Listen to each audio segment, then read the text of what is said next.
If you want to change media output on Motorola Signature, then we have two main ways to do so.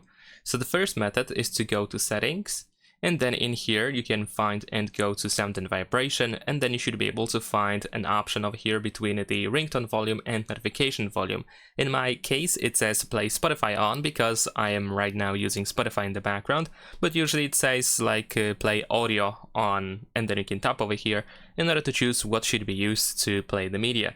So if you have like a Bluetooth speaker, for example, connected to your phone, or maybe even like headphones, etc., then you can actually choose it over here or switch it.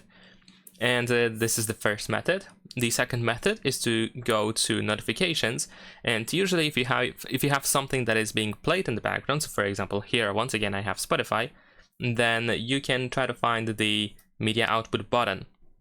In my case it is located here in the upper right corner. It says this phone, so I can tap on it in order to find the selection of the media output. That's pretty much it. Leave a like and subscribe.